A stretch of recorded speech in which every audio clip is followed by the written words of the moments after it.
వృక్షములు మహోన్నతములైనవి, వాటి యొక్క జన్మలు పరమశ్రేష్టములైనవి. కృష్ణ పరమాత్మ బలరామునితోనూ గోపాలతోడను కూడి గోవులను మేపుకొనుచు బృందావనము నుండి చాలా దూరమునకు వెళ్ళెను. అది గ్రీష్మ ఋతువు. సూర్యుని కిరణముల వేడిమి తీవ్రముగా ఉండెను. ఆ తాపమును తట్టుకొనలేక సేద తీర్చుకొనుటకై వారందరూ దట్టమైన పెద్ద పెద్ద చెట్ల నీడలకు చేరిరి.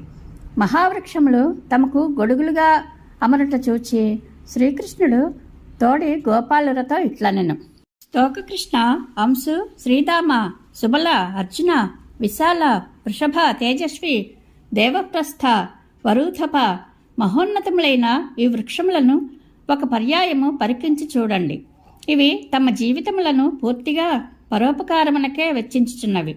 పెనుగాలులు, జడివానలు, మండుటెండలు, హిమపాతములు మొదలగు వాటి వలన కలుగు బాధలను తామే ఓర్చుకొంచు వాటి తాకిడులు మనపై పడకుండా ఆదుకొంచున్నవి.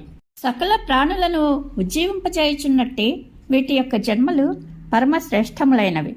సజ్జనుల వద్దకు చేరిన అద్దులు రిక్తహస్తములతో తిరిగి వెళ్ళనట్లుగా వీటి అండన చేరిన వారు నిరాశతో మరలరు, అనగా ఏదో ఒక లాభమును తప్పక పొందుచుందురు.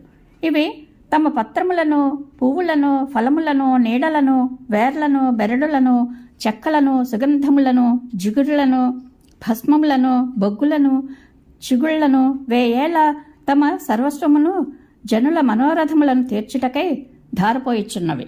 లోకమున ప్రాణులు కోకొల్లలు, కానీ ఎవ్వరైనను తమ సంపదలను, బుద్ధిబలమును, వాక్కులను, చివరకు తమ ప్రాణములను ఇతరుల శ్రేయోలాభములకే వెచ్చించిన నాడే వారి జన్మలు సఫలములగుచుండును.